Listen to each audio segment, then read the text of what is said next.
अब इसमें रसमालयम, इसमें तो भैया रस ही रस है। कोई भी फल होता है उसमें गुठली जरूर होती है जी। लेकिन ये भागवत का फल ऐसा फल है कि इसमें तो महाराज रस ही रस है, रस ही रस है। इसमें गुठली नाम की चीज बिल्कुल है ही नहीं। बोले सदा शिव्या श्रीमद् भागवतीम कथा सदा सुनिए। लोग कहते हैं बोले क्या कथा सुनना है? अरे वही कथा, वही व्यास जी महाराज और वही सारी कृष्ण की कथाएं अभी कुछ दिन पहले माता जी पर हुआ, फिर ठाकुर जी के में हुआ, फिर इधर हो रहा है और कथा तो होता ही रहेगा। क्या कथा सुनना है बार बार? मैं कहता हूं नहीं, सदा शिव्या श्रीमद् भागवतीम कथा।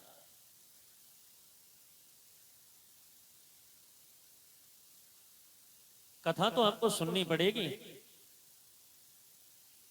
और पैसा भी जीवात्मा को खर्च करना पड़ेगा। एक तो है कृष्ण की कथा और दूसरी है सज्जनों भगवान की कथा। और इन सब कथाओं से ऊपर जो लोग कथा मानते हैं वो है भैया कृष्ण की कथा। कृष्ण कथा सुनोगे मोक्ष मिलेगा, भगवान की कथा सुनोगे भगवान हमारे मन की आकांक्षाओं को पूर्ण करेगा। और यदि भगवान की कथा नहीं सुनोगे तो घर गृहस्थ की कथा आराम से सुनते रहना घर में बैठ करके। पैसा तो खर्च करना पड़ेगा, चाहे भगवान के यहाँ करके कथा में पैसा चढ़ा जाइए, चाहे मंदिर देवालय में चढ़ा जाइए, चाहे गरीबों के लिए दान कर दीजिए। और यदि ये भी नहीं करना है ना तो भैया कोर्ट कचहरी में चले जाइए, हॉस्पिटल में जाना पड़ेगा, वहां पैसा खर्च करना पड़ेगा। शास्त्र कहता है कि ये पैसे के अंदर बहुत बड़ी गर्मी होती है, ये आपकी जेब में रुकना नहीं चाहता है। रस ही रस है कथा के अंदर, सदा कथा को सुनिए, सदा श्रवण करिए। और सुनना और पीना ये दोनों अलग बात है, अलग विषय है। सुनने का मतलब तो ये होता है कि हमें यहाँ भगवान की कथा में बैठ गए और इधर से भगवान का चरित्र सुना और इधर सुन करके इस कान से निकाल दिया, ये तो होता है सुनना। और जो महाराज इधर कानों से सुने और अपने हृदय में उतार ले बे, ये होता है भागवत जी का पान करना, कृष्ण नाम का रस का पान करना, ये होता है।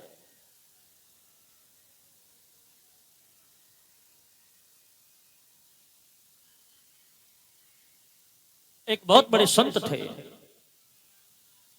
और उनके पास में एक स्वर्णकार रहते थे सोनी जी। और सोनी जी भी ऐसे वैसे सोनी नहीं थे, वो सुनार मंदिरों में जाते रहते, कथा कीर्तन सत्संग में जाते थे। और उनके यहाँ पर मूर्तियों का कार्य था।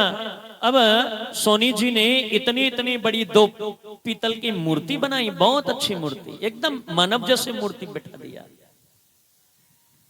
और नुमाइश में ले जाकर के रख दिया मेले में।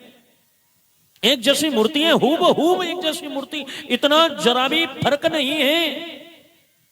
लोग बाग देखने के लिए आए, सोनी जी ये मूर्ति कितने की है? बोले भैया 500 रुपए की। बोले ये वाली? बोले 50,000 की। बोले क्या मूर्ति एक जैसी बनी हुई है, छटाक भर भी अंतर नहीं है, और ये 500 रुपए की और ये 50,000 रुपए की, ये ऐसे कैसे हो जाएगा? सोनी जी बोले हाँ ऐसे ही। लोग बाग आए, मूर्तियों को देखें चले जाएं, लोग बाग आए, मूर्तियों को देखें चले जाएं, पर कोई भी खरीदार मूर्ति का नहीं आया। उसी मेले में होकर के एक बहुत बड़े ज्ञानी संत निकल रहे थे। संत का नजर गया, मूर्तियों को देखा, बोले ओहो एक जैसी मूर्तियां हैं। सोनी जी कितने की मूर्ति है? महाराज जी ये 500 रुपए की है, ये 50,000 रुपए की है। बोले सोनी जी मैं परीक्षा करके देख लूं? बोले बिल्कुल देखिए ना। महात्मा जी ने क्या किया, एक रस्सी लिया और ऐसे करके रस्सी को बट लिया हाथों पे और ऐसे करके कान में डाला। जो 500 रुपए वाली मूर्ति थी ना, ऐसे करके कान में इधर से डाली वो रस्सी और इधर हो करके महाराज पार निकल गई। बोले सोनी जी ये 500 रुपए की है। और दूसरी महात्मा ने मूर्ति पर ऐसे रस्सी बटा और जैसे कान में डाला, वो महाराज इधर से पार नहीं गया, वो मूर्ति के पेट में जाने लग गई रस्सी। महात्मा जी कहने लगे, सोनी जी ये आपके 50,000 रुपए की मूर्ति है।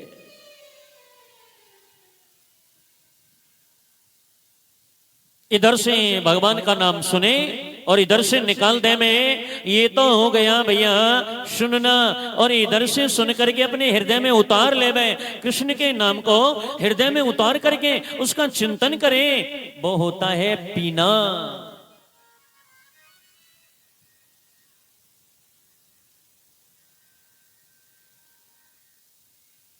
भगवान का कथा सुनिए, सदा जीवन में कल्याण ही कल्याण हो जाएगा। आज 88,000 महात्माओं के मन में बड़ा ही भावना आई। शौनकादिक ऋषि 88,000 महात्मा लोग बैठे हुए हैं, उनके मन में भावना जगी कि आचार्य सूत जी महाराज इतने बड़े ज्ञानी संत हैं, और ये इतने बड़े ज्ञानी संत हमारे मध्यस्थ आए हैं, क्यों न हम अपने मन की समस्त शंकाओं का समाधान कर लें। 88,000 समस्त महात्माओं ने एक संत को आगे बिठा दिया, महाराज आप अपने मन की भावना को समझ जाओगे और महात्मा जी से आप निवेदन जरूर करोगे।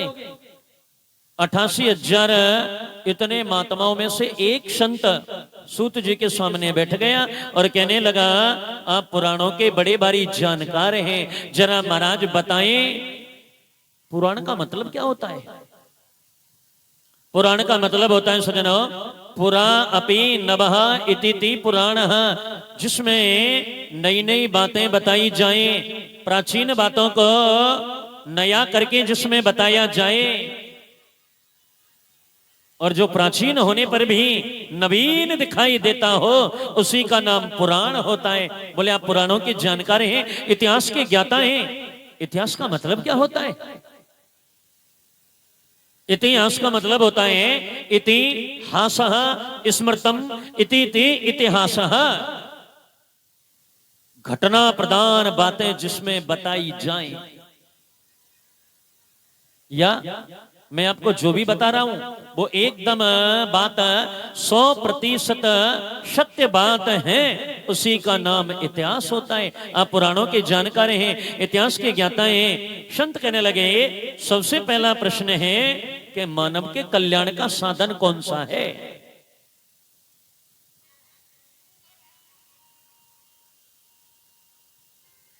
भगवान ने जो हमें ये मानव शरीर दिया है, भैया मानव शरीर पाकर के यदि हम ग्रस्त का पालन पोषण करते रहें, बच्चे और अपने परिवार के साथ में जीवन व्यतीत करते रहें, तो ये कार्य तो पशु पक्षी भी कर लेते हैं, पर इंसान में और पशु में फर्क ही क्या रह गया। मानव का जो शरीर मिला है ना, ये तो भैया हमें परमात्मा का साक्षात्कार करने के लिए मिला है। संत तो कहते हैं कि मानव चोला पाके बंदे, कर ले प्रभु से प्यार, राम के भजन बिन जीवन है बेकार।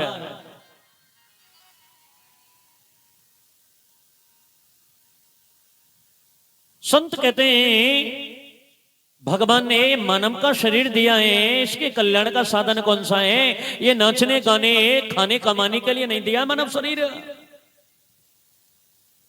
ये मानव शरीर तो भगवान ने अपना भजन करने के लिए दिया है।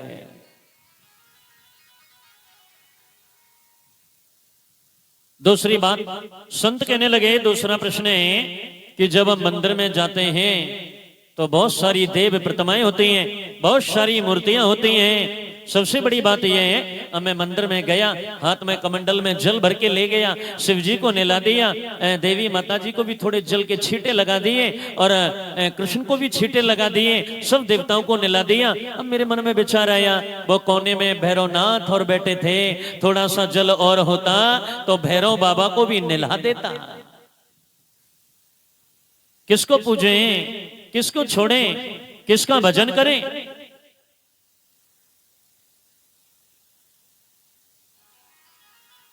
किसका नाम लें, किसका चिंतन करें।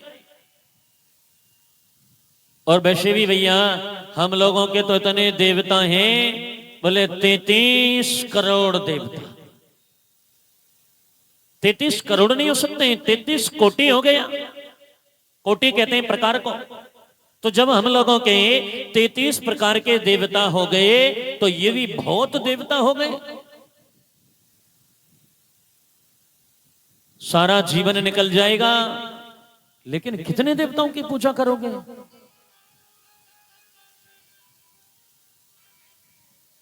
और जो मुसलमान भाई होता है उसका तो एक ही देवता होता है, अल्लाह। शास्त्र कहता है चाहे कितने भी देवता क्यों नहीं हो, सभी देवताओं का पूजा करो, सभी देवताओं का वंदन करो, सभी देवताओं का चिंतन करो, लेकिन मन को आप लोग अपने इष्ट में एक में ही रखिए। आपका जो इष्ट है आप अपने उसी इष्ट में आप अपने मन को रखिए।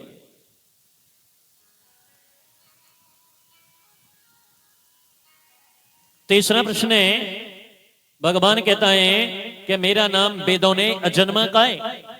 अजन्मा का मतलब होता है कि जिसका कभी भी जन्म नहीं होता है। भगवान कहते हैं मेरा नाम अनामी है। अनामी का मतलब होता है कि जिसका कोई नाम नहीं होता है। तो संत कहते हैं कि जब भगवान अजन्मा है, उसका जन्म ही नहीं होता है, तो फिर वो कृष्ण बन के क्यों आया, बामन बन के क्यों आया, राम बन के क्यों आया? लोग कहते हैं भगवान तो अजन्मा है, जन्म नहीं होता है, फिर भगवान जन्म क्यों लिया? लोग कहते हैं भगवान अनामी भी है। अनामी का मतलब तो ये होता है जिसका कोई नाम ही नहीं होता। जब अनामी भगवान है तो फिर वो वसुदेव और देवकी का बेटा कृष्ण क्यों बना? जब उसका नाम अनामी है तो दशरथ कौशल्या का बेटा राम बनकर के क्यों आया? वसुदेवस्य देवक्याम जातो यशस्य कीर्तया। संत कहते हैं महाराज अंतिम प्रश्न हमारा और है। शास्त्र कहता है परमात्मा के कई अवतार हुए हैं। कोई कहता है भगवान के 10 अवतार हुए, कोई कहता है भगवान के 16 अवतार हुए, कोई कहता है भगवान के 23 अवतार हुए, कोई कहता है 24 अवतार हुए, और कोई तो कहता है कि हरि अनंत हरि कथा अनंता। भगवान के अनंत अवतार हैं, भगवान के अनेकों नाम हैं।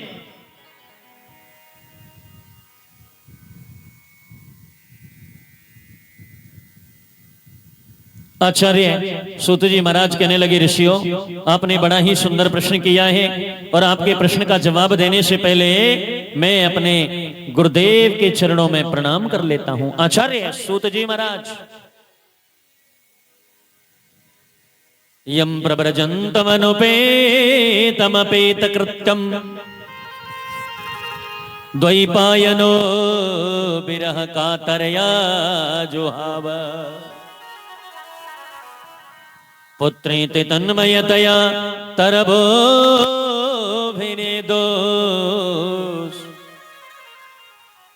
तम सर्वभूत हृदयं मुनिमानतोऽस्मि। आचार्य सुखदेव कहते, आचार्य सूत जी महाराज कहते हैं ऋषियों, बैकुंठ धाम में राधा रानी की गोद में सुखदेव जी महाराज बैठे बैठे खेल रहे थे। राधा रानी कहने लगी बेटा सुखदेव तो मृत्यु लोक में जाइए और जाकर के जन जन में भगवान के नाम का प्रचार प्रसार करके आओ। सुखदेव जी कहने लगे नहीं माँ, मैं मृत्यु लोक में नहीं जाऊंगा। बोले क्यों? बोले यदि मैं मृत्यु लोक में चला गया ना तो भगवान की माया बड़ी प्रबल होती है, ये भगवान की माया मुझे पकड़ लेगी। लेकिन महारानी किशोरी कहने लगी, राधा रानी कहने लगी नहीं बेटा सुखदेव, तुम मेरे कहने से मृत्यु लोक में जाइए और जाकर के कृष्ण का नाम जन जन में प्रचार करो, तुम्हें भगवान की माया नहीं पकड़ सकती है। मेरा आशीर्वाद है, आप जाइए तो सही। सुखदेव जी महाराज का जन्म भी हुआ तो ऐसा हुआ महाराज, एक पक्षिणी के गर्भ से इन्होंने अंडे के रूप में जन्म लिया। और ये जितना भी कार्य कर रहे हैं ये भगवान कृष्ण ही कर रहे हैं। भगवान तो चाहते हैं कि ये दुनिया में जितने भी लोग हैं कोई ना कोई ऐसा उपाय करो कि लोग बाग एक बार जिसे श्रवण करें, एक बार जिस कथा को सुने तो लोगों का उद्धार हो जाए। भगवान के मन का नाम है नारद। और भगवान का मतलब क्या होता है? भगवान, भग का मतलब होता है ऐश्वर्य और वान का मतलब होता है प्रतिष्ठा। या वान संस्कृत में खजाने को भी बोलते हैं, यानी जो ऐश्वर्य का खजाना हो, जो प्रतिष्ठा का खजाना हो, उसी का नाम भगवान होता है। और भैया भगवान तो सबका भला चाहते हैं ना, इसलिए उत्पत्ति प्रलयम चैव भूतानाम गतिम गतिम वेत्त विद्याम विद्याम च सवाचो भगवान मितिम। उत्पत्ति जो सारे संसार को उत्पन्न करता है, उत्पत्ति प्रलयम सारे संसार को जो उत्पन्न करता है और समय आने पर सारे संसार को नष्ट कर देता है। उत्पत्ति प्रलयम चैव भूतानाम गतिम गतिम। भगवान का मतलब होता है जो सभी जीवों को गति और अगति प्रदान करता है, उसी का नाम भगवान होता है।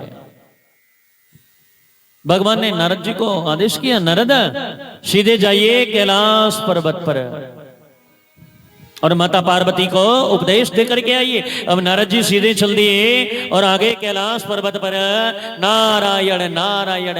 मैया पार्वती अंदर गई, आसन लेकर के आई, आसन डाल दिया, नारद बैठिए। अब तो जैसे ही नारद जी महाराज के लिए आसन डाला गया, पार्वती माता ने आसन डाला और आसन डालते ही नारद जी महाराज बैठ गए। नारद जी कहने लगे, माँ ये भोलेनाथ कहाँ गए हैं? बोले मैया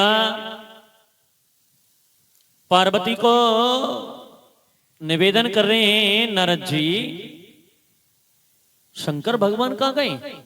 मैया पार्वती कहने लगे, नहीं नारद कहीं यहीं गए होंगे, अभी आ जाएंगे थोड़ी बहुत देर में। नारद जी कहने लगे, राम राम राम राम, बताओ। अरे शंकर भगवान ऐसे चले गए, आज तक आपको बता के भी नहीं गए हैं। बोले नहीं नहीं नहीं कोई बात नहीं नारद, मेरे को नहीं बताया होगा, लेकिन वो आ जाएंगे थोड़ी बहुत देर में। इतने देर में नारद जी कहने लगे, वाह मैया मैं यही तो कह रहा हूं ना कि भोले बाबा आपसे जरूर कोई न कोई कपट जरूर करते हैं, आपको बता करके नहीं गए। मैया पार्वती कहने लगी, नारद क्या बोले रहे हो आप, पता है आपको? अरे भोलेनाथ जो है ना वो बेटा नारद, वो मेरे से क्या, वो तो दुनिया में जीव मात्र से कपट ही नहीं करते हैं, उनका तो नाम ही भोलेनाथ है। नारद जी कहने लगे, सुनो मैं यही तो बता रहा हूं ना, जिनको हम ज्यादा भोला भाला समझते हैं ना, वो भी कुछ न कुछ छुपा करके जरूर रखते हैं। तो मैया पार्वती कहने लगी, आप क्या कहना चाहते हो, क्या छुपा लिया है? नारद जी कहने लगे, सुनो बता तो दूंगा, पर मेरी एक शर्त है, आप किसी को बताओगी तो नहीं। अब जब इतना बात आया तो इतने में नारी जो जाति होती है वो और भी ज्यादा उत्सुक हो जाती है। बोले नहीं नारद हम नहीं बताएंगे, आप एक बार बताइए ना। बोले नारद जी कहने लगे, तो माता जी आप बताइए कि जो शंकर भगवान के गले में ये जो मुंडों की माला पड़ी है, ये आपको पता है किसके सिर है? इतना सुनते ही मैया पार्वती कहने लगी, नहीं नारद ये तो मुझे नहीं पता है। बोले मैं यही तो बता रहा हूं माता, जिनको हम ज्यादा भोला भाला समझते हैं ना, वो भी कुछ न कुछ छुपा करके जरूर रखते हैं।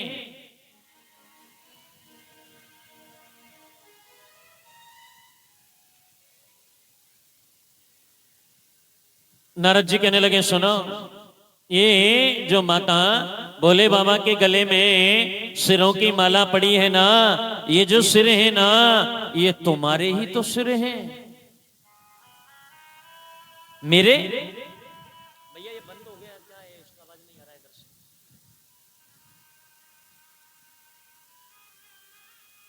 तुम्हारे ही तो ये सिर हैं। अच्छा,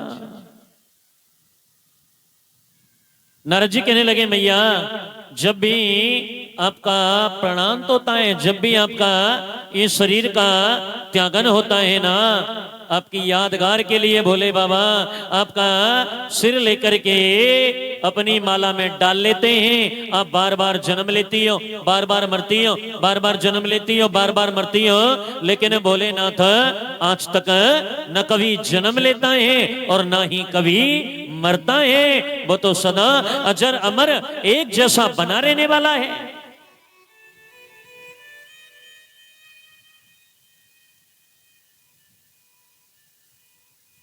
नारद जी कहने लगे सुनो, आप बार बार जन्म ले रही हो, बार बार मर रही हो, और भोले बाबा न कभी जन्म लेते हैं और ना ही मरते हैं, क्यों? नारद जी कहने लगे माता, भोलेनाथ है ना, वो अमर कथा जानते हैं, और जो भी जीव एक बार श्रद्धा से अमर कथा सुन ले वे, उसे कोई भी मार नहीं सकता है, वो अजर अमर हो जाता है। इतना नारद जी ने बताया और अपना पीड़ा उठाया, बोले नारायण नारायण। अच्छा माता, मैं अब चलता हूं। और जैसे ही कैलाश पर्वत से उतर करके नीचे आने लगे, सामने भोले बाबा आते हुए दिखाई दिए। नारद जी कहने लगे प्रणाम प्रणाम। अरे नारद, कहां से आ रहे हो? नारद जी कहने लगे ये बात में पूछना, पहले आप ऊपर जाइए, आपको माता पार्वती याद कर रही है। जैसे ही शंकर भगवान आए, मैया पार्वती ने आसन डाल दिया, आसन पर बैठ गए। लेकिन शंकर भगवान समझ गए कि कोई न कोई गड़बड़ जरूर है। पार्वती के चेहरे पर आज वो प्रसन्नता नहीं झलक रही है। जरूर शंकर भगवान मन में सोचने लगे कि कोई ना कोई दाल में काला चल रहा है, कोई ना कोई गड़बड़ जरूर है। इतने में ही शंकर भगवान कहने लगे देवी पार्वती, बोले हाँ, बोले आज आप कुछ अप्रसन्न हो? बोले ना, कोई बात नहीं। शंकर भगवान कहने लगे सुनो, कोई ना कोई गड़बड़ जरूर है, तुम्हारे चेहरे पर वो प्रसन्नता नहीं झलक रही है। भोलेनाथ कहने लगे पार्वती, कहीं यहां नारद तो नहीं आया था? इतना सुनते ही मैया पार्वती कहने लगी वाह, कमाल कर रहे हो महाराज, क्या बिगाड़ लिया है आपका नारद ने? अरे कोई जनाबी बात होती है, बस आप नारद का नाम ले देते हो, सबके सब देवता मिलकर के अकेले नारद के पीछे पड़ गए हो, क्या बिगाड़ लिया आपका नारद ने? शंकर भगवान कहने लगे सुनो, बिगाड़ा तो कुछ भी नहीं है। बोले तो बोले वो आपका गुरु है, कोई ज्ञान देके चला गया होगा आपको। मैया पार्वती कहने लगी हाँ, मुझे नारद ने बहुत सुंदर ज्ञान दिया है। अरे शंकर भगवान है, मैं तो सोचती थी कि आप कभी भी मेरे से कपट नहीं करते हो, आपने इतना बड़ा कपट किया है। भगवान बोले बोला तू बात का बवंडर मत बना, जो बात है वो बोलना, क्या बात है। मैया पार्वती कहने लगी तो फिर आप ये बताइए कि आज तक आपने वो मुझे अमर कथा क्यों नहीं सुनाई?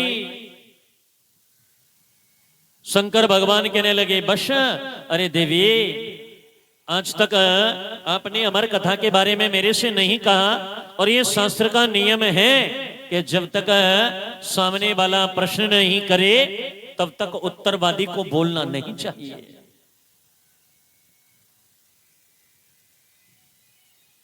आज तक आपने मेरे से पूछा ही नहीं है, मैं क्यों बताऊंगा फिर आपको? हाँ, आज आपने ये मेरे से पूछ लिया है अमर कथा के बारे में, तो मैं देवी आपको अमर कथा सुना दूंगा, लेकिन मेरी एक शर्त है, ये मैं अमर कथा वहां सुनाऊंगा जब मेरे और तेरे अलावा कोई दूसरा प्राणी नहीं होगा। पहुंच गए सीधे अमरनाथ हिमालय। खाने के लिए बर्फ,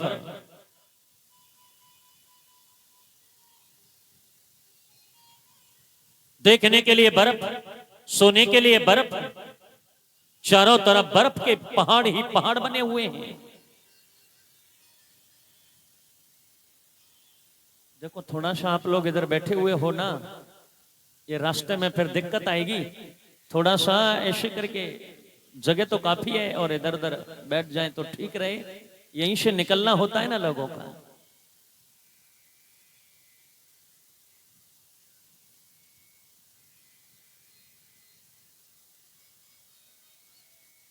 और हमको तो बड़ी प्रसन्नता हो रही है कि अभी मैं रामपुरा के अंदर 2 कथा करके आया हूं। पहली कथा में तो चकाचक भीड़ थी, अब के वैसे भीड़ तो काफी थी, लेकिन बरसात का बड़ा मौसम था। अभी सावन में कथा हुई और शायद कल फोन भी आया, 2-4 भगत बोल रहे, बोले महाराज मैं भी आएंगे, सुड़न खाते रहे। और सबसे बड़ी प्रसन्नता की बात है कि आप लोगों ने दूसरे दिन ही खूब पंडाल को भर दिया, तो लगता है कि तीसरे दिन तक तो ये पूरा हो जाएगा। और सुनना चाहिए भगवान का कथा। हमारे वृंदावन में तो सदा कथाएं चलती रहती हैं, कभी बंदी नहीं होती है। एक दिन में 5-5 कथाएं होती रहती हैं। इस मंदिर में भागवत हो रही है, उधर मंदिर में कथा हो रही है, उधर रेस्ट हाउस में कथा हो रही है, उधर किसी गेस्ट हाउस में कथा हो रही है, इधर किसी फिर मंदिर में कथा चल रही है। वहां तो 10 कथाएं रोजाना चलते रहते हैं। यजमान लोग बाहर के आते हैं और वो वृंदावन में महाराजों की कथा कराते हैं। वो अपने पितृ देवताओं को, अपने घर के देवताओं को प्रसन्न करने के लिए कथा कराते हैं। लेकिन ये जो कथा का आयोजन है, ये तो समस्त चैनपुरा बड़ा वासियों के तत्वावधान में चल रहा है। आचार्य सूत जी महाराज कहते हैं, ऋषियों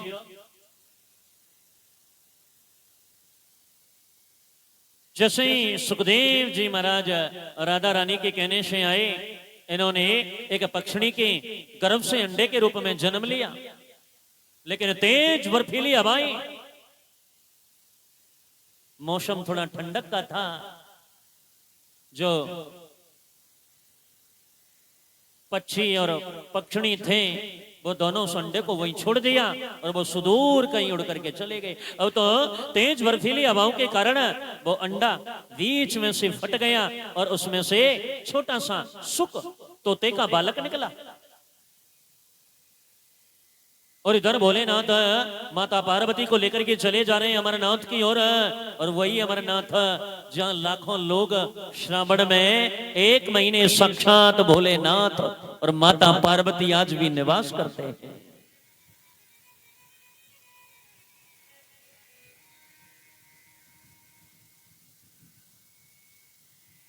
रास्ते में चंदनबाड़ी पड़ती है, वह अपने सर्पों को बिठा दिया।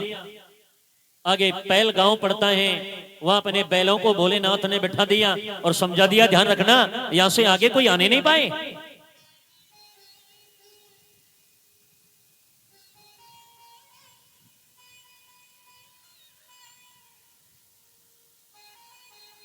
और जैसे ही भोलेनाथ अमरनाथ पर पहुंचे कथा सुनाने के लिए, सजनों ध्यान देना है, आज इस कथा को सुनाने वाले सबसे पहला वक्ता है भोलेनाथ। और सबसे पहली सुनने वाली कथा की है माता पार्वती। भोलेनाथ एक बट वृक्ष के नीचे बैठ गए और नेत्र बंद कर लिया। सामने माता पार्वती बैठ गई और भोलेनाथ बड़े प्रेम से कथा सुनाते चले जा रहे हैं और मैया बड़े प्रेम से कथा सुनती चली जा रही है। पहला स्कंद हुआ, दूसरा स्कंद हुआ, तीसरा स्कंद हुआ और जैसे 10वें स्कंद में कथा पहुंची, मैया पार्वती को बीच में ही नींद आ गई। उमा को पड़ गयो सोता और हुंकारा दे रहे हो। वो तोता है ना, वो हुंकार देने लग गया।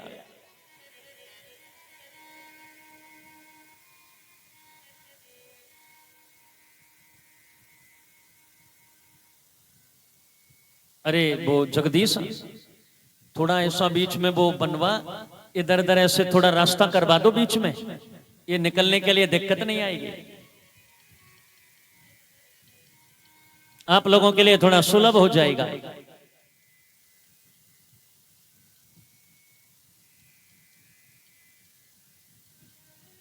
और जैसे ही 10वें स्कंद में कथा गई, मैया पार्वती को नींद आ गई। बोले बाबा कथा सुनाते जा रहे हैं नेत्र बंद करके। 12वां स्कंद पूरा हुआ, पूरी कथा हुई। भोलेनाथ ने कथा का विराम किया, जयकारा लगाया, बोलिए बाल कृष्ण लाल की जय। तुरंत माता पार्वती की नींद खुल गई और माता पार्वती कहने लगी, भोलेनाथ उद्धव ने भगवान कृष्ण से आगे क्या पूछा? इतना सुनते ही भोलेनाथ कहने लगे, देवी पूछा क्या? आपने कथा नहीं सुना? बोले नहीं नहीं मैंने नहीं सुना। बोले क्या हुआ ये? अरे जब तेरे को नींद आ गई तो ये हुंकार कौन दे रहा है? भोलेनाथ ने देखा कि एक वृक्ष की कोटर में एक छोटा सा तोते का बालक बैठा है और हूं हूं हूं हूं ऐसे हुंकार देता चला जा रहा है। भोलेनाथ ने देखा, बोले ओहो ये तो गड़बड़ हो गई। शंकर भगवान ने अपना त्रिशूल उठाया और जैसे ही उस तोते के बालक को मारने के लिए दौड़े, आगे आगे तोते का बालक उड़ता चला जा रहा है आसमान में और पीछे पीछे आकाश मार्ग में भोलेनाथ पीछे पीछे चले जा रहे हैं। वेदव्यास की पत्नी स्नान करके कौशिकी नदी के किनारे अपने केसों को सुखा रही थी। उसी समय उन्हें झमाई आई, उनका मुंह खुला और तोते ने सूक्ष्म रूप लिया और उनके महाराज मुंह में प्रवेश कर गया। लौट करके घर पे आई, पीछे पीछे शंकर भगवान वेदव्यास जी घर में से निकल के आए। हाँ हाँ हाँ प्रभु, बोलिए भोलेनाथ कैसे आगमन हुआ है? बोले तेरे घर में मेरा छोर है। वेदव्यास बोले क्या कहते हो महाराज, मेरे घर में तुम्हारा छोर? बोले हाँ। बोले कैसे? बोले इसने चोरी करके हमारी कथा सुनाए, मैं इसे मारूंगा। वेदव्यास कहने लगे, महाराज आप तो कहते हो कि जो भी व्यक्ति एक बार श्रद्धा से अमर कथा सुन ले उसे कोई मार नहीं सकता है। जब इसने अमर कथा सुन ही लिया तो फिर इसे मार कौन सकता है? अब भोलेनाथ पुनः लौट करके आ गया। 12 वर्ष तक तोते के बालक ने अपनी मां के गर्भ में निवास किया, 12 वर्ष तक। लेकिन वेदव्यास की पत्नी की गर्भ से वेद मंत्रों की आवाजें आ रही हैं। वेदव्यास की पत्नी निवेदन करने लगी, देखना जी ये मेरे गर्भ से वेद मंत्रों की आवाजें आती हैं। वेदव्यास कहने लगे, देवी चिंता मत कर, जरूर तेरे गर्भ में कोई भगवान का भक्त आया होगा। वेदव्यास प्रार्थना करने लगे, भैया बाहर आइए ना, बाहर आइए। गर्भ से आवाज आने लगी, पिताजी मैं बाहर नहीं आऊंगा। बोले क्यों? बोले यदि मैं बाहर आ जाऊंगा ना तो ये भगवान की माया है ना, ये मुझे पकड़ लेगी, इसलिए मैं बाहर नहीं आना चाहता हूं। वेदव्यास कहने लगे, नहीं बेटा ये मेरा वचन है, भगवान की माया तुझे नहीं पकड़ेगी, एक बार बाहर आ तो। लेकिन सुखदेव जी तो कह रहे हैं, भूमि परत भा डाबर पानी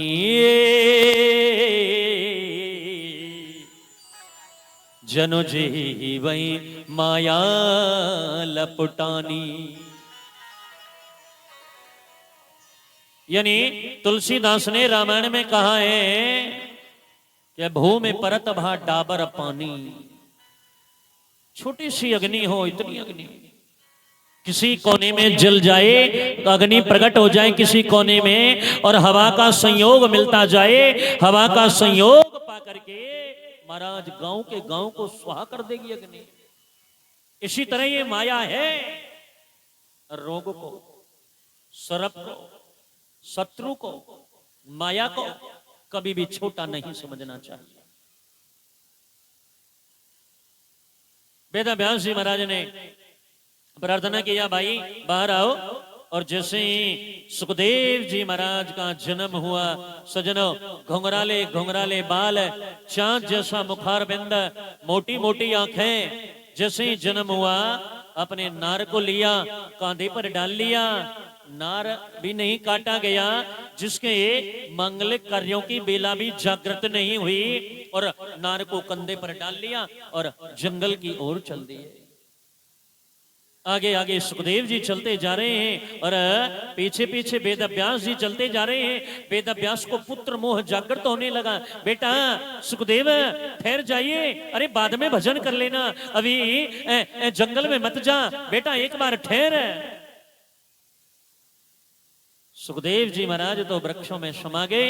आवाज आई, पिताजी बैंक में से एक नोट निकल के आया, मेरी जेब में आया, मैंने अपना कहा, इनकी जेब में गया, इन्होंने अपना कहा, आप लोगों की जेब में गया, आपने उस नोट को अपना कहा, इनकी जेब में गया, इन्होंने अपना कहा, लेकिन आज तक उसका रिकॉर्ड रहा है कि पैसा किसी की भी जेब में रुक नहीं पाया, चलता ही रहता है, चलता ही रहता है, चलता ही रहता है।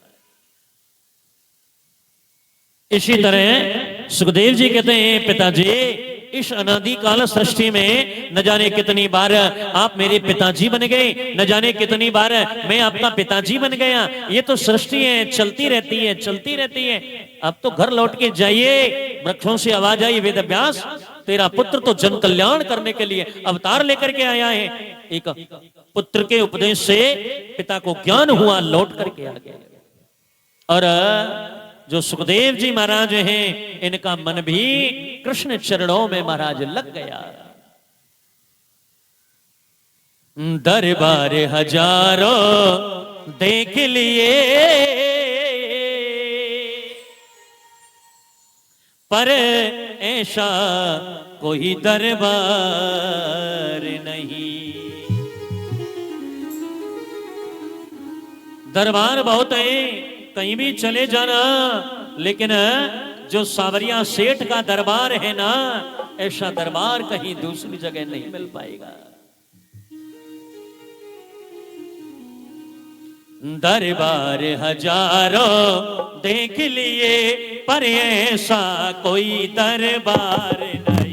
दरबार हजारों देख लिए, पर ऐसा कोई दरबार नहीं। दरबार हजारों देख लिए, पर ऐसा कोई दरबार नहीं। दरबार हजारों देख लिए, पर ऐसा कोई दरबार नहीं। जिस गुलशन में तेरा नूर न हो, जिस गुलशन में तेरा नूर न हो, ऐसा तो कोई गुलजार नहीं। जिस गुलशन में तेरा नूर न हो, ऐसा तो कोई गुलजार नहीं। शिराल है।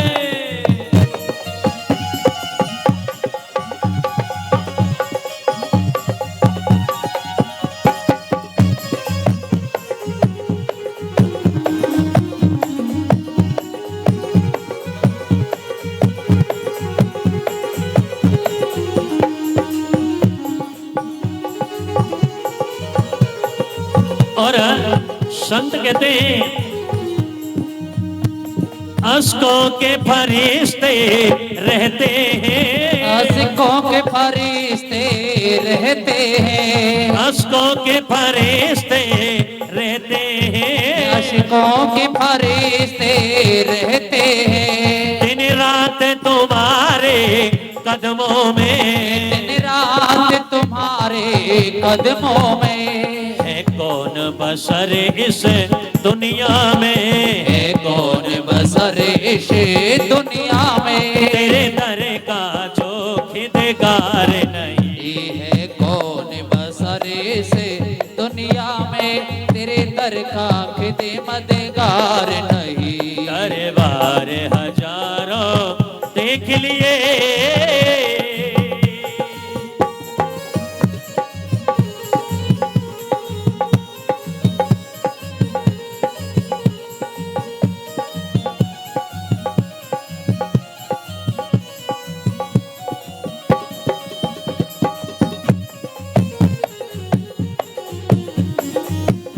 सभी गाइए।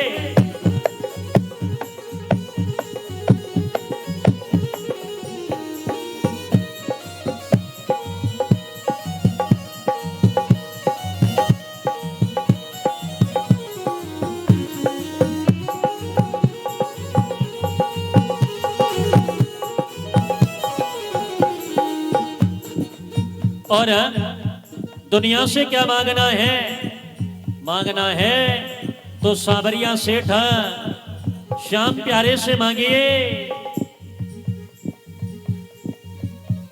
दुनिया से भला हम क्या मांगे, दुनिया से भला हमें क्या मांगे, दुनिया तो खुद है बेकार ने, दुनिया तो खुद ही बेकार है। दुनिया से भला हम क्या मांगे, दुनिया से भला हमें क्या मांगे, दुनिया तो खुद है बेकार ने, दुनिया तो खुद ही बेकार है। मांगो उस मुरली वाले से, मांगो उस मुरली वाले से, चाहो तो कभी इनकार नहीं। मांगो उस मुरली वाले से, चाहो तो कभी इनकार नहीं। दरबार हजारों देख लिए पर ऐसा कोई दरबार नहीं, दरबार हजारों देख लिए।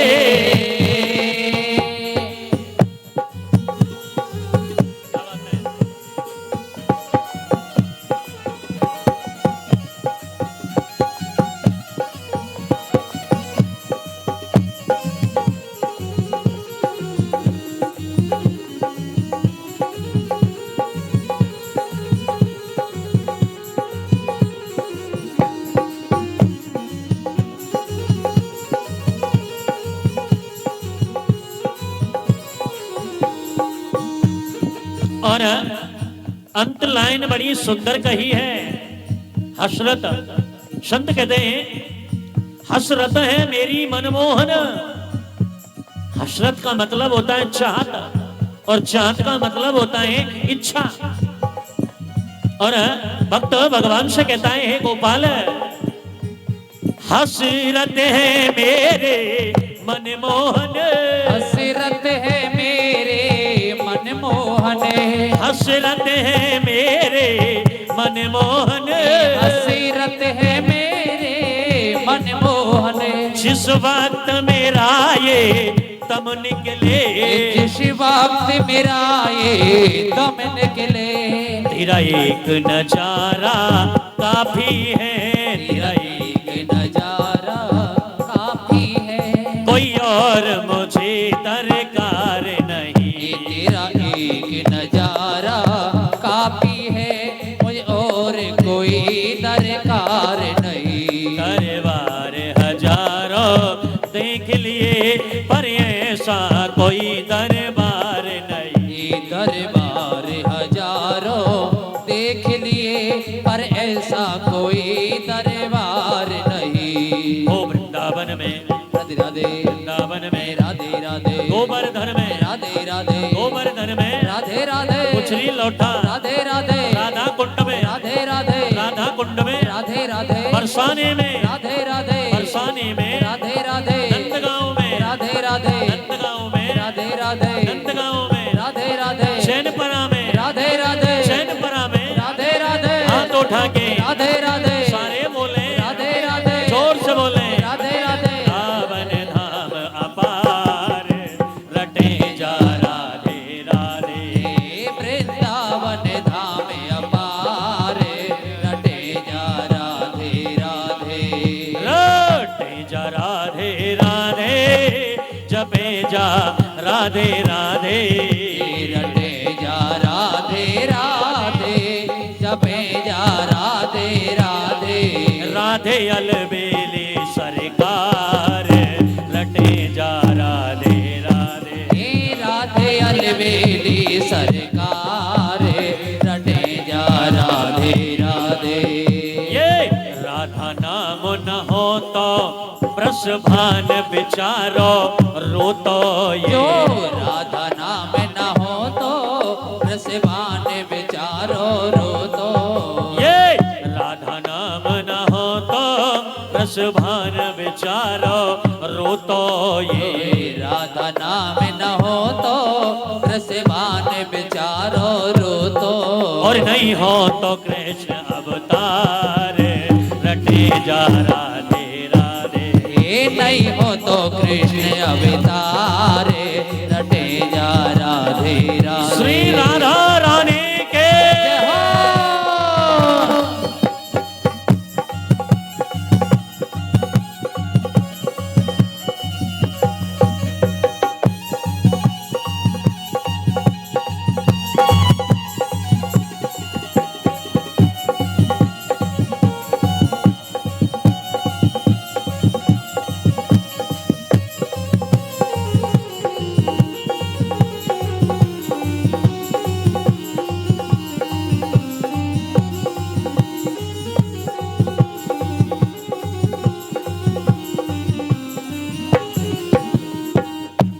और संत कहते हैं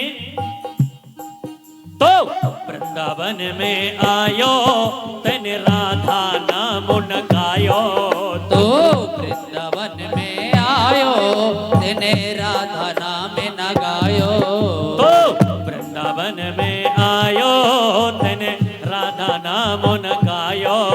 तो वृंदावन में आयो तेने राधा नाम न गायो। तेरे जीवन को धिकार रटे जा राधे राधे। तेरे जीवन को धिकार रटे जा राधे राधे। राधे अलबेली सरकार रटे जा राधे राधे। राधे अलबेली सरकार जपे जा राधे राधे। बोलिए राधा रानी के जय।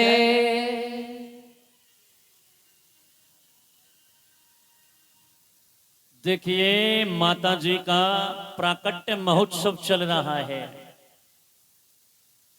और सबसे बड़ा प्रश्नता का कारण यही है कि माता जी का नवरात्रा चल रहा है और उसके साथ साथ में नवरात्रि में तो भैया बहुत दूर दूर तक लोग कर्म करने के लिए जाते हैं और ये बहती हुई गंगा तो स्वयं चैनपरा के अंदर चली आई है। तो इसलिए जयकारा बोलने में बिल्कुल कंजूसी नहीं करेंगे। इतनी जोर से आवाज जानी चाहिए कि इधर सिद्ध मुख है, घड़ाऊ है और इधर छोटा चैनपरा है, किशनपरा, ढांडा और डेगारला और हांसिया बहस। जब घूमता रहता हूं ना तो सारे गांव के नाम याद कर लेता हूं। तो दूर दूर तक रामायण में तुलसीदास ने कहा है कि श्रवण रंध्रते भुवन समाना। जिसके कानों में भगवान का नाम पड़ता है उसके महाराज किए हुए जीवन में पाप कर्म स्वयं ही खत्म हो जाते हैं। ये भगवान के नाम की महिमा है। कृष्णाय वासुदेवाय हरये परमात्मने प्रणता क्लेश नाशाय गोविंदाय नमो नमः। ये भगवान कृष्ण की स्तुति का मंत्र है। ये जितना जोर भगवान के नाम में लगाएंगे भगवान उतनी ही हमारे लिए उत्तेजना प्रकट करेगा हृदय के अंदर में। आचार्य सूत जी महाराज कहते हैं ऋषियों अमर कथा सुनने का मौका एक बार कोई भी जीव श्रद्धा से अमर कथा सुन लेवे महाराज उसका कल्याण ही कल्याण हो जाता है। संत कह रहे हैं सबसे पहला आपने ये प्रश्न किया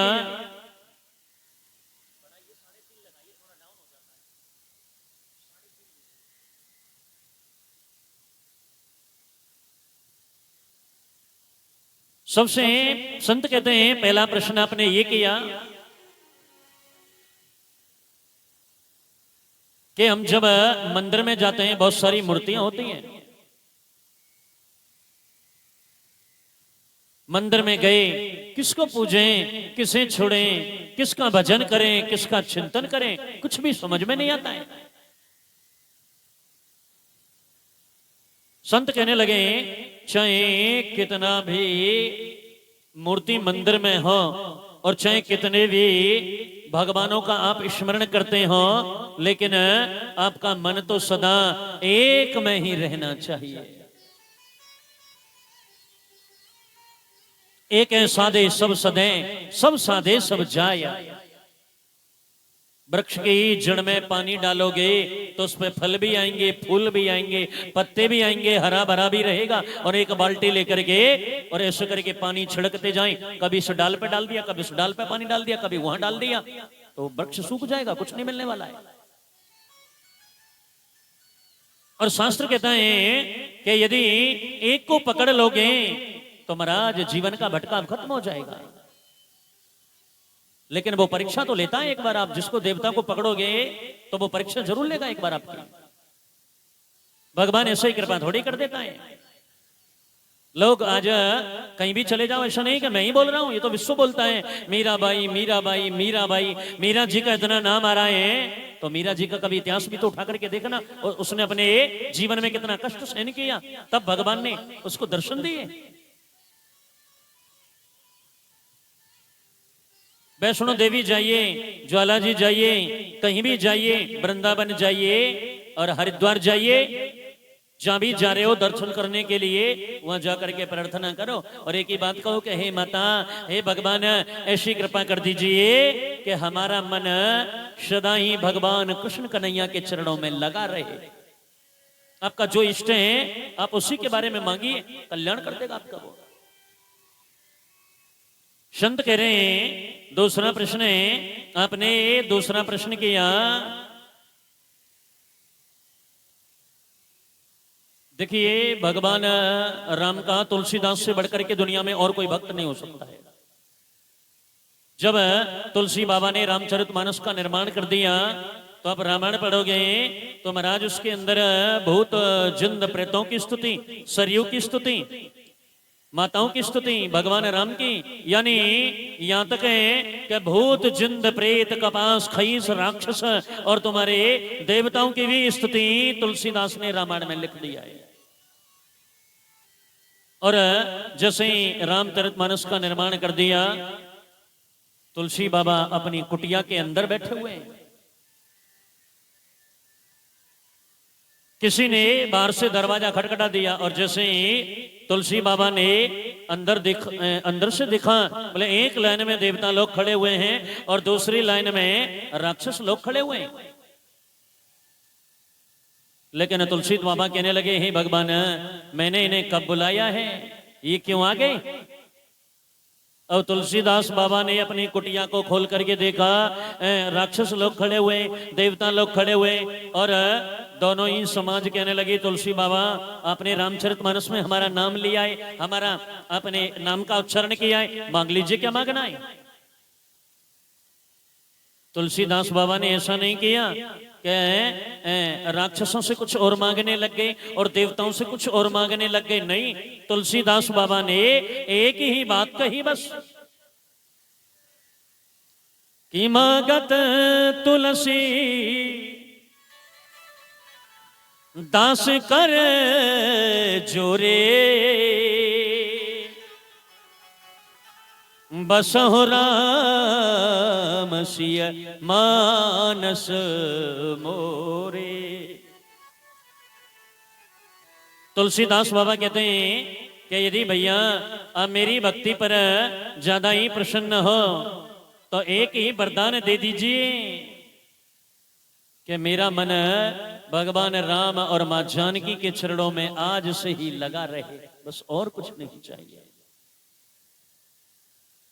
संत कह रहे हैं तीसरा प्रश्न आपने ये कहा, आपने कहा परमात्मा अजन्मा है, तो परमात्मा भैया जन्म नहीं लेता है। परमात्मा जन्म तो वो लेता है जो संसार के जन्म बंधनों में जकड़ा होता है। परमात्मा जन्म नहीं लेता, अवतार लेता है।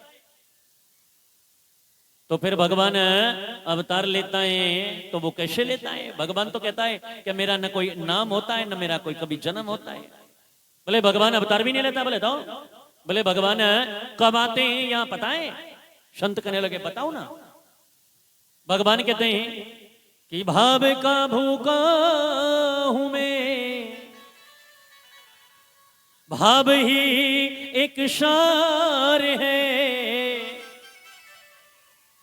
भाव से मुझको भजे तो भव से बेड़ा पार है। और भगवान स्वयं कहते हैं कि अन्न धन और वस्त्र भूषण कुछ न मुझको चाहिए, आप हो जाए मेरा यही मेरा सत्कार है। और भगवान कहते हैं कि भाव बिने कुछ भी वो देवे। भगवान कह रहे हैं कि बिना भाव के आप कुछ मुझे दोगे तो मैं नहीं लेता हूं। कि भाव बिने कुछ भी वो देवे, मैं कभी लेता नहीं। भाव से एक फूल भी दे तो मुझे स्वीकार है।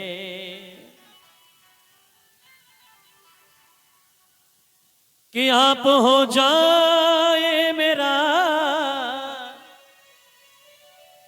भगवान कहते हैं कि यदि आप मेरे को कुछ भी दोगे तो मैं कभी भी नहीं ले सकता हूं। लेकिन भगवान कहते हैं मैं अवतार लेके क्यों आता हूं कि बांध लेते भक्त मुझको प्रेम की जंजीर में।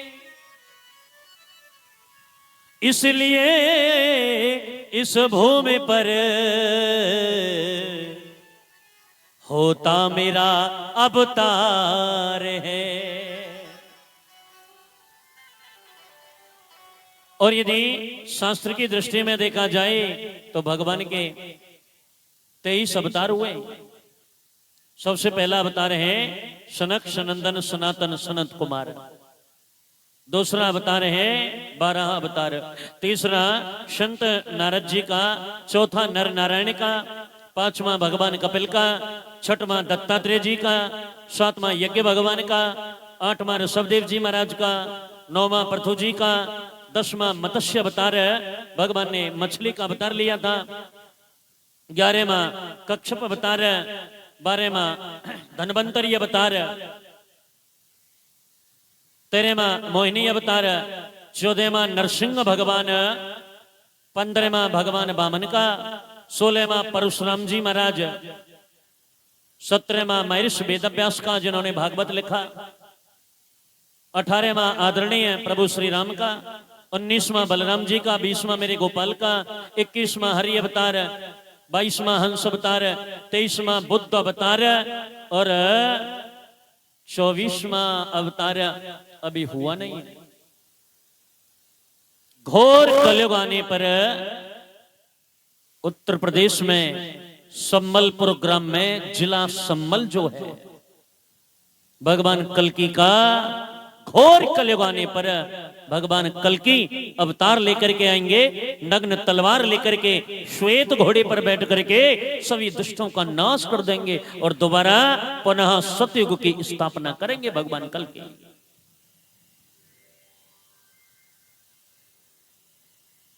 आचार्य श्री सूत जी महाराज कहते हैं ये 8 अवतार हुए भक्ति योगी, 8 अवतार हुए ज्ञान योगी और 8 अवतार हुए कर्म योगी। इसलिए ये 24 अवतार हुए भगवान के। इनमें 2 ही अवतार श्रेष्ठ माने गए हैं, भगवान राम का अवतार और भगवान कृष्ण का अवतार। आचार्य सूत जी महाराज से संत कहने लगे महाराज हमने तो सुना है कि जो सुखदेव जी महाराज हैं ये इतने बड़े भारी ज्ञानी हुए, वेद अभ्यास के बेटा थे और ये तो किसी की सभा में जाते ही नहीं थे। और राजा परीक्षित ने गलती कर दिया, संत को सता दिया, संत ने श्राप दे दिया मरने का। और राजा परीक्षित की सभा में जाकर के इन्होंने ऐसा कौन सा उपदेश सुनाया कि राजा परीक्षित को 7 दिन में भगवान की प्राप्ति हो गई। संत कहने लगे सुनो, सबसे पहले भगवान नारायण के बेटा हुए ब्रह्मा और ब्रह्मा के पुत्र हुए वशिष्ठ और वशिष्ठ के पुत्र हुए शक्ति, और शक्ति के पुत्र हुए पाराशर, और पाराशर जी के यहाँ महर्षि वेदव्यास महाराज का जन्म हुआ। जन्म लेते ही महाराज घर छोड़ करके अपने बेटे की तरह ये भी जंगल की ओर जाने लग गए। इनकी माता सत्यवती रोने लगी, बेटा मुझे छोड़ करके मत जाइए। वेदव्यास कहने लगे, माँ अब तो मुझे जाना ही होगा, लेकिन हाँ इतना जरूर है, आप जहां भी मेरा स्मरण करोगी, जहां भी मुझे याद करोगी, मैं वहीं पर आपके चरणों में प्रकट हो जाऊंगा। अब तो वेदव्यास महाराज पहुंच गए सीधे बद्रीनाथ धाम से भी आगे, जहां सरस्वती नदी बहती है, गंगा यमुना सरस्वती। सरस्वती नदी के किनारे इन्होंने एक बहुत सुंदर कुटिया बनाई, और जैसे ही वेदव्यास महाराज भगवान का भजन करने के लिए बैठे, इनका मन संसार में घूमने लग गया। वेदव्यास महाराज ने देखा कि दुनिया के लोगों का जीवन खाने कमाने नाचने गाने में व्यतीत हो रहा है। वेदव्यास जी कहने लगे कि भैया ऐसे किसी ग्रंथ की रचना करो कि जिसे लोग एक बार सुन ले में, एक बार पढ़ ले में, तो इनको भगवान की प्राप्ति हो जाए। वेद के आधार से इन्होंने 17 पुराणों की रचनाएं कर दिया, लेकिन इनका मन फिर भी अशांत है, मन में शांति नहीं आई। वेदव्यास महाराज इतने धर्म ग्रंथों की रचना करके, और ये भी महाराज पुनः बड़े बारी उदास बैठे हुए। इतनी देर में नारद जी महाराज का आगमन हो गया। जैसे ही नारद जी आए, नारायण नारायण, वेदव्यास ने अपना आसन दे दिया, नारद जी को बिठा दिया। नारद जी कहने लगे, व्यास जी ऐसा लग रहा है कि आपके चेहरे पर उदासी है आज। नहीं नहीं नहीं, वेदव्यास कहने लगे, नहीं नहीं मैं कोई उदास बदास कुछ भी नहीं हूं। अरे बोले नहीं महाराज, आपका चेहरा खिल नहीं रहा है, उदास हो आप। वेदव्यास कहने लगे, महाराज क्या बताऊं, मैंने वेद के आधार से इतने ग्रंथों की रचनाएं किया, मैंने इतने पुराणों की रचनाएं किया, फिर भी मेरा मन अशांत है। नारद जी कहने लगे, नारायण नारायण। बोले आपने किसी किसी पुराण में बलि देने का विधान लिख दिया, जिससे लोग मांस भक्षण करने लग गए, शराब का सेवन करने लग गए। बल्कि शास्त्र में लिखा है क्षत्रिय समाज के लिए ये बिल्कुल है ही नहीं। मैंने शास्त्र पढ़े, मैं हर जगह आपको बता सकता हूं। बोले ऐसे ग्रंथों को वैष्णव लोग नहीं पढ़ेंगे। तो बोले क्या करूं? बोले आप 18वां महापुराण लिखो। वेदव्यास जी कहने लगे, महाराज कमाल कर रहे हो, अरे ये लिखते लिखते मेरे पे बुढ़ापा आ गया, अब मैं कहां तक लिखूं? अब ये किताब लिखना, ये ग्रंथ लिखना मेरे बस की नहीं है, अब मैं कहां तक लिखूं, मेरा बुढ़ापा आ गया है। नारद जी कहने लगे, क्यों चिंता कर रहे हो, संत कृपा का आश्रय ले लो, भगवंत कृपा हो जाएगी। संत कृपा कर दे में तो भगवान को कृपा अवश्य ही करना पड़ेगा। नारद जी कहने लगे, वेदव्यास जी संत कृपा का फेविकोल यदि आपने लगा लिया तो भगवंत कृपा आपको छोड़ करके जा ही नहीं सकती है।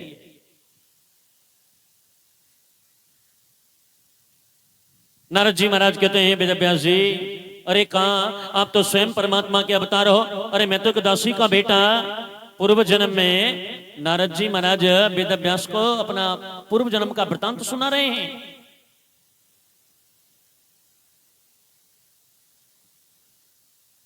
अहम पुरातीत भवम भवे मुने, कि अहम पुरातीत भवम भवे मुने, दास्या सुकस्या शनवेदवादिना।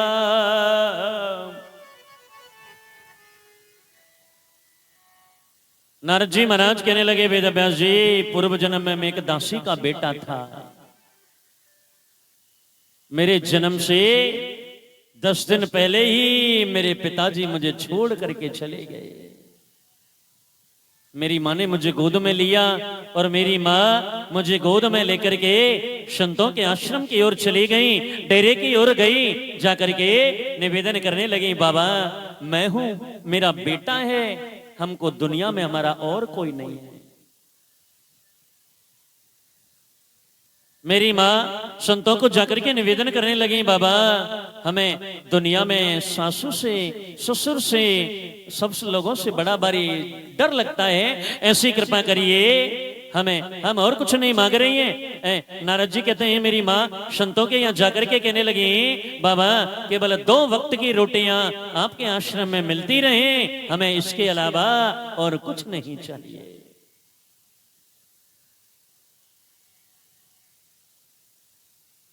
संत कहने लगे, बेटी हमारी पत्नियां अंदर हैं, हमारी पत्नियों के साथ में आराम से रहिए। मेरी माँ तो कहने लगी, बाबा इस बस्ती में हमारे आंसुओं को कौन पहुंचेगा, जिसको देखे यहां उसी का दामन गीला लगता है। नारद जी महाराज कहने लगे, वेदव्यास जी मेरी माँ को गाय दोहने का कार्य दे दिया और मेरे लिए उन माताओं ने आश्रम में झाड़ू लगाने का काम दे दिया। मैं सुबह से लेकर शाम तक, नारद जी कहते हैं, मैं महात्माओं के यहाँ झाड़ू लगाता रहता था। मेरी माँ सुबह शाम गाय की सेवा करती, 2 वक्त की रोटियां खाते रहते, आराम से आश्रम में रहते। नारद जी कहने लगे, प्रातः सुबह होते ही आरतियां होती, भगवान का हवन होता, दोपहर को सत्संग प्रवचन होते, शाम को भगवान का हरि कीर्तन होता, पता ही नहीं लगता कि सुबह से कब शाम हो गई। नारद जी कहने लगे, मैंने एक दिन वहां पर बड़ा विचित्र दृश्य देखा। एक बहुत बड़ा तालाब है और उस तालाब के किनारे एक गाय, एक शेर और एक हिरण, तीनों एक साथ में एक ही घाट पर पानी पी रहे थे। नारद जी कहने लगे, मैंने देखा कि उस गांव में बाहर से कुछ संत लोग आ गए। संत कहने लगे, भैया 1 महीना तुम्हारे गांव में प्रवास करेंगे और भोजन करेंगे, यहीं हवन कराएंगे, सत्संग प्रवचन करेंगे। अब गांव वालों ने मिलकर के मुझे उन महात्माओं की सेवा में लगा दिया। नारद जी कहने लगे, महात्माओं का प्रवचन सुनने के लिए मुझे मिला, मेरे कानों में भगवान का नाम पड़ा, महात्माओं का झूठा खाने के लिए मुझे मिला, मेरे हृदय के पाप धुलते गए और जैसे ही मेरे हृदय में हरि प्रकट हुए और चातुर्मास करके वो संत लोग जाने लगे, मैं उन महात्माओं के चरणों में गिर गया। बाबा मुझे छोड़ करके मत जाइए, मैं भी आपके साथ में ही चलना चाहता हूं। नारद जी कहने लगे, वेदव्यास वो महात्मा जी तो मुझे साथ में ले जाने को तैयार हो गए, लेकिन मेरी मां सामने आकर के हाथ जोड़ के खड़ी हो गई, बाबा ये मेरे बुढ़ापे की सोटी है, मेरे बेटा को मत लेकर के जाइए। यदि आप मेरे बेटा को ले गए तो मैं अपना बुढ़ापा कैसे पार करूंगी। संत कहने लगे, बेटा मातृ देवो भव, पितृ देवो भव, आचार्य देवो भव। माता को देवी मानिए, पिता को देवता का दर्जा दीजिए और अतिथि देवो भव, घर आए हुए अतिथि को भगवान समान मान करके उसका पूजा करिए। संत कहने लगे, बेटा जब तक तुम्हारी माँ जीवित है इनकी सेवा करिए और जैसे ही तुम्हारी माँ का प्राणांत हो जाए आप जंगल की ओर चले आना, आपको भगवान अवश्य मिल जाएगा, हमारा आशीर्वाद है आपके लिए। नारद जी कहने लगे, जब भी मैं भगवान का भजन करने के लिए बैठता तो मेरी माँ उसमें व्यवधान डाल देती, जब भी मैं भगवान का भजन करने के लिए बैठता तो मेरी माँ उसमें व्यवधान डाल देती। मैं इधर उधर भजन करने के लिए एकांत में बैठता, मेरी माँ आवाज लगाती, बेटा रामदास, बेटा रामदास कहाँ गया। नारद जी कहने लगे, बोले ये तो मामला गड़बड़ हो रहा है, ऐसे ये लोग मुझे भजन ही नहीं करने देंगे। नारद जी कहने लगे, एक दिन जब मेरे को बार बार मेरी माँ बुलाती, भजन नहीं करने देती, तो मैंने मजाक में मेरे मुंह से निकल गया कि हे भगवान इससे तो अच्छा यही रहेगा कि मेरी मैया ही पधार जाए। बताओ दुनिया का कोई ऐसा बेटा होगा जो ये कहता है कि मेरी मैया पधार जाए। नारद जी कहने लगे महाराज मैं तो ऐसे ही मजाक में कह रहा था और ये एक दिन हकीकत हो गया। एकदा निर्गताम गेहा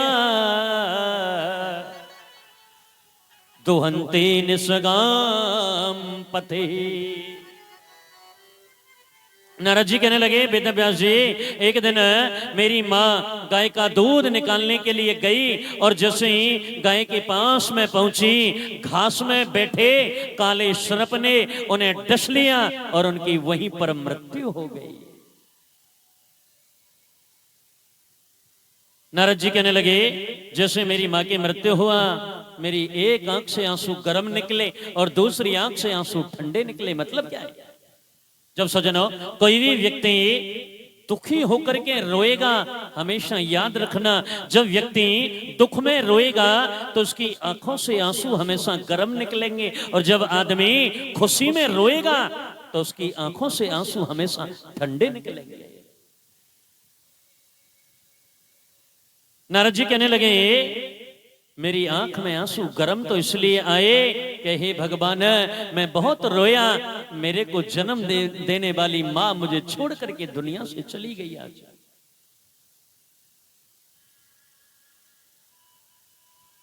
नारद जी कहने लगे मेरी आंख में आंसू ठंडे इसलिए आए मैंने ये खुशी हो गई कि अब मेरे को कोई भजन करने से रोक नहीं पाएगा, अब मैं आजाद हो गया। नारद जी कहने लगे मैंने अपनी मां का अंतिम संस्कार किया, अपने कमंडल को उठाया और महात्मा जी के डेरे को प्रणाम किया। महाराज आपने इतने दिन तक मेरा ख्याल रखा और उस डेरे को प्रणाम करके मैं जंगल की ओर चला गया अकेला। मैंने एक सरोवर में स्नान किया, एक झरने में ठंडा ठंडा जल पिया और जैसे ही मैंने फल तोड़े भगवान का भोग लगाया ग्रहण किया फिर मैंने जल पिया और वो बीड़ा लेकर के मैं के वृक्ष के नीचे बैठ गया और मैं बस में नारायण नारायण नारायण नाम जपने लगा। नारद जी कहने लगे आकाशवाणी हुई, आवाज आई बेटा नारद अभी तुम्हारा एक जन्म और बाकी है, तुम दासी के बेटा हो ना, एक नौकरानी के बेटा हो, लेकिन याद रखना भगवान के भजन के प्रताप से संतों की सेवा से अगली बार आप ब्रह्मपुत्र नारद बन जाओगे।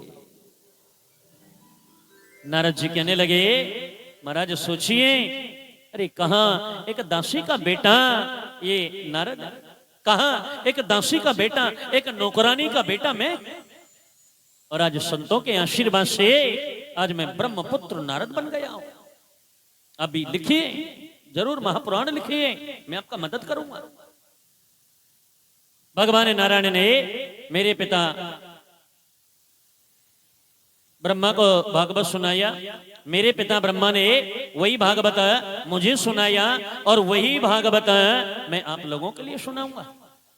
नारद जी महाराज ने वेद व्यास के कान में मुंह लगाया, 5 श्लोकों में संपूर्ण भागवत का स्वाध्याय करा दिया।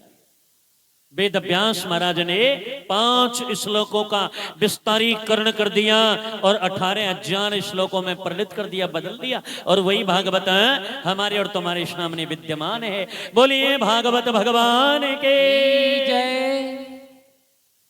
अब 18,000 श्लोक तो उसमें लिख दिए, लेकिन वेद व्यास महाराज को बड़ी बारी चिंता होने लग गई, ये भागवत पढ़ेगा कौन? इस भागवत को पढ़ने वाला तो वही होना चाहिए जिसने काम क्रोध लोभ मोह चारों पर विजय प्राप्त किया हो। वेद व्यास महाराज ने नेत्र बंद किए और संपूर्ण ब्रह्मा जी के द्वारा रचित सृष्टि पर नजर डाल करके देखा, बोले ओहो ये तो कमाल हो रहा है भाई, ब्रह्मा के द्वारा बनाई गई सृष्टि में एक भी व्यक्ति ऐसा नहीं दिखाई दे रहा है जिसने काम क्रोध लोभ मोह इनको जीता हो। याद आया, बोले ओहो ऐसा तो है, अरे ऐसा है, और वो है मेरा बेटा सुखदेव जिसने काम क्रोध लोभ मोह इन पर विजय प्राप्त किया है।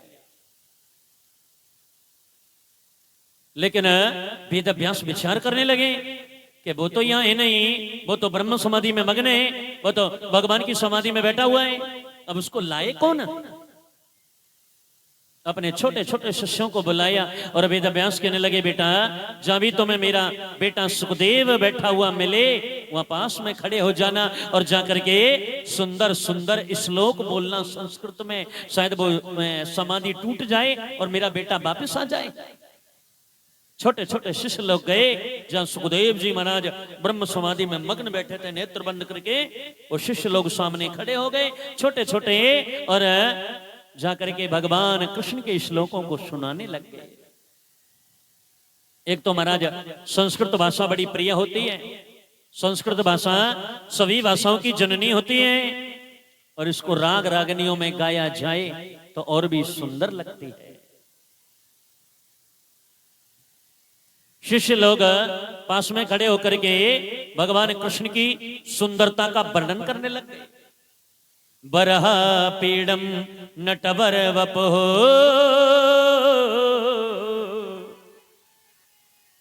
कर्णयो विकर्णिकारम बिभ्रदवासः कनक कपिसम वैजयन्ते च मालाम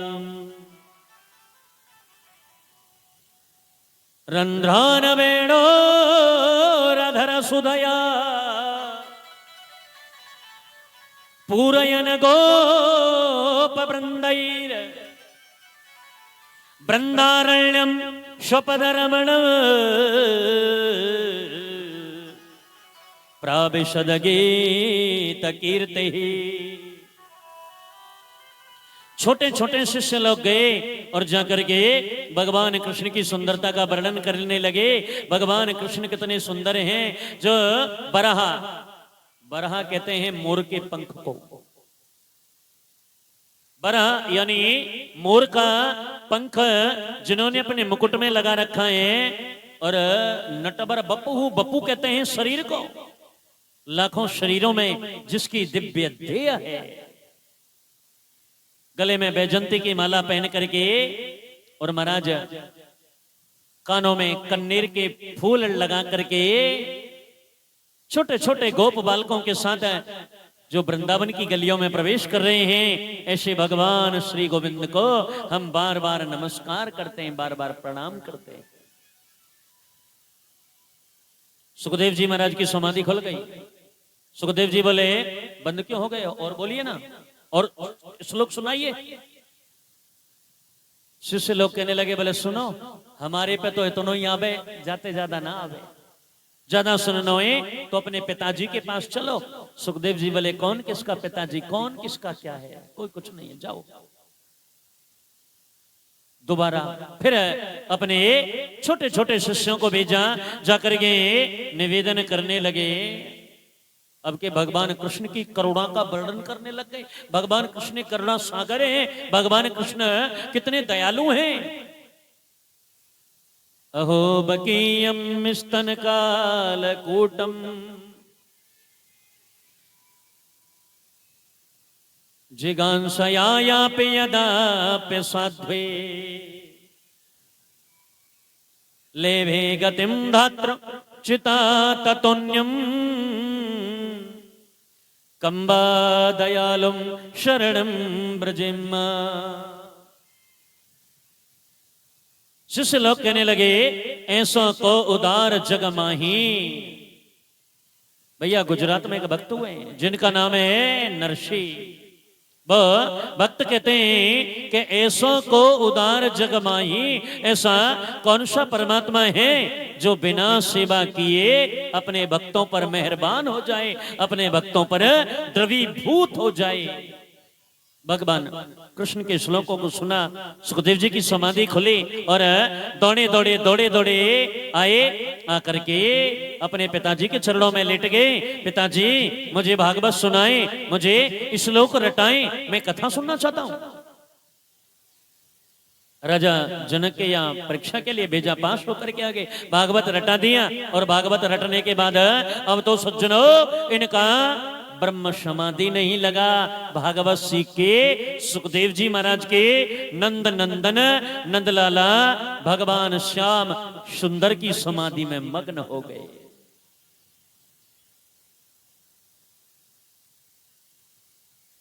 अंत में युद्ध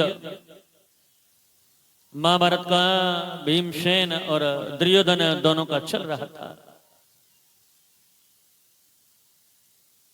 दादा भीमसेन की गदा से दुर्योधन की दोनों जंगाएं टूट चुकी थी और वो महाराज कुरुक्षेत्र के प्रांगण में पड़ा पड़ा कर रहा है, रो रहा है। इतनी देर में अश्वत्थामा आ गया। अश्वत्थामा ने देखा, आते देखते कहने लगा, अरे मित्र, ये तुम्हारी दशा किसने की है? कौन है वो मूर्ख? मैं उसे छोड़ नहीं सकता हूं। दुर्योधन कहने लगा, मित्र, हम 100 कौरव और वो मात्र 5 पांडव, और परिणाम ये हुआ कि 5 पांडवों में से एक भी नहीं मर सका और हम 100 कौरवों में से एक भी नहीं बच सका है। मेरी अंतिम इच्छा यही होगी कि जो भी मेरे शत्रुओं को मार करके मुझे सामने लाके दिखा देगा वो मेरा बड़ा हितैषी होगा। इतना सुनते ही अब तो महाराज अश्वत्थामा वहां से चल दिया, नग्न तलवार लेकर के जैसे कुरुक्षेत्र के प्रांगण की ओर चलने लगा। पांडव लोगों को बड़ा सुंदर शिविर लगा हुआ है। कुरुक्षेत्र के प्रांगण में पांडव लोग शिविर लगा करके अंदर शयन कर रहे हैं। 5 पांडवों के 5 बेटे भी अंदर तंबू में शयन कर रहे हैं। द्रौपदी महारानी भी अंदर ही शयन कर रही हैं और भगवान गोविंद एक छड़ी लेकर के पांडवों के दरवाजे पर खड़े होकर के उनका पहरा दे रहे हैं। लेकिन जैसे ही अश्वत्थामा चलने लगा, भगवान गोविंद रात के 2 बजे पांडवों को जगाया। पांडवों, जल्दी खड़े हो जाइए। तो मैं यह नहीं सोना चाहिए? बोले क्यों? बोले जल्दी खड़े हो जाओ और मेरे साथ में मिलकर के सभी लोग गंगा स्नान करने के लिए चलते हैं। भगवान ने 5 पांडवों को रथ में बिठाया और वहां से 1 2 3 पांडवों को भगवान गंगा स्नान करके कराने के लिए रात्रि के 2 बजे जगा करके कृष्ण पांडवों को जंगल की ओर ले गए। पांडवों के 5 बेटे अंदर ही सो रहे हैं, द्रौपदी महारानी सो रही है। धीरे धीरे धीरे धीरे करके महाराज रात के 2 बज रहे हैं, साई साई करके हवा चल रही है। नग्न तलवार लेकर के अश्वत्थामा धीरे धीरे धीरे धीरे जैसे ही पांडवों के शिविर में प्रवेश किया, अश्वत्थामा ने देखा कि महाराज पांडवों के 5 बेटे सो रहे हैं, लेकिन उसे नहीं पता था कि ये बच्चे हैं या पांडव हैं। अब तो महाराज अहंकार के मारे तलवार निकाला, उन 5 पांडवों के बच्चों को पांडव समझ लिया। तलवार निकाल के एक एक करके 5 का सिर काट लिया और थैले में रख लिया और लौट करके आ गया। लो मित्र, ये रहा तुम्हारे शत्रुओं का ये सिर। इतना सुनते ही दुर्योधन कहने लगा, क्या प्रमाण है? जैसे इन सिरों को प्रकाश में ले जाकर के देखा, एक जगह देवी भागवत में लिखा हुआ है कि दुर्योधन ने पांडवों के बच्चों को सिरों को पकड़ा और पकड़ करके ऐसे दबाया, वो फूट गए। लेकिन इतना सुनते ही इतना ये दृश्य देखा, जीवन में अनुभव किया और दुर्योधन कहने लगा, अरे मित्र, ये मेरे दुश्मन नहीं है, ये तो 5 पांडव नहीं है, ये तो 5 पांडवों के बच्चे हैं। क्यों मार दिया इन्हें? ये तो बच्चे थे, इनसे मेरी कोई भी दुश्मनी नहीं थी। अरे मेरे असली शत्रु तो पांडव थे, उन्हें मार करके लाता तो मेरे आत्मा को बड़ी शांति मिलती। लेकिन अश्वत्थामा, तूने ये क्या किया? इन्हें छोटे छोटे बच्चों को मार दिया तूने। लाखों नर नारी उस सभा में खड़े हुए हैं। द्रौपदी महारानी बार बार विलाप कर रही है, बार बार दहाड़ मार मार करके बार बार द्रौपदी महारानी रो रही है।